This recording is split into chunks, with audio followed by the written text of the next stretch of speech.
Hello, Daniel here from Great Ocean Road Chiropractic, and in this week's Movement Monday video we are going to be talking about posture.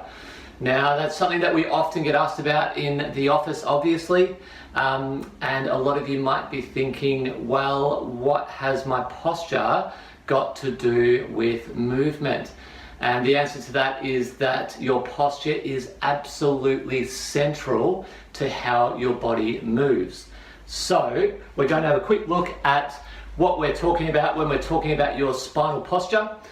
Basically, when we're looking at your spinal posture, we are looking at you from two different angles. So when we look at your body in what we call the coronal plane, that is where we look at your body from front to back. And basically, when we're looking at your body from front to back, what we're looking for is fairly good symmetry at a few really important anatomical landmarks right throughout your body from side to side.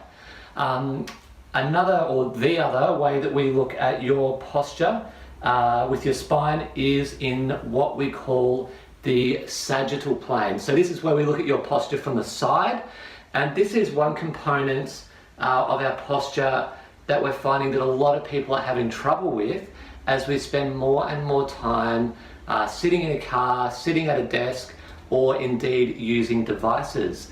And this is also an area where we find that kids at a younger and younger age are starting to struggle. It's not uncommon now to see iPads and other devices on school book lists, and so we're spending more and more time on those devices, and our sagittal posture is really struggling. From the side, we're starting to see that more and more people, kids in particular, are starting to slouch a lot more.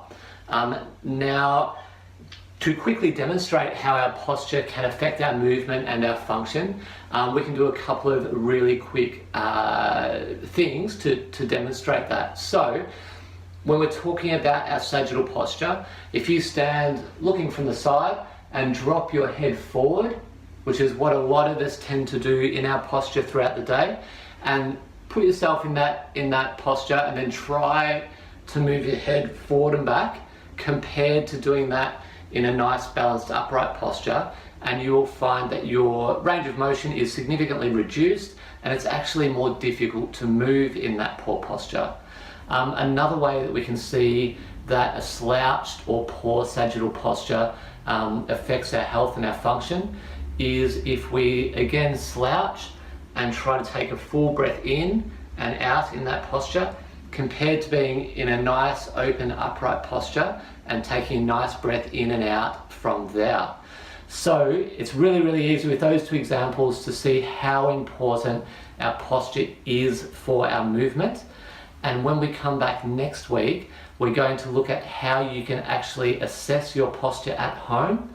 And if you find that your posture might not be where you want it to be, then we will show you a couple of things that you can do sitting at the desk or standing up in the office or at home to help to retrain your posture or balance your posture out so that you can revisit a really good posture throughout the day.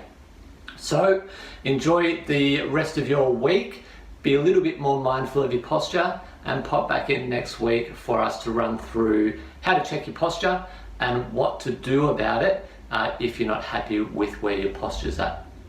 Enjoy the rest of your day. We'll talk to you soon. See you.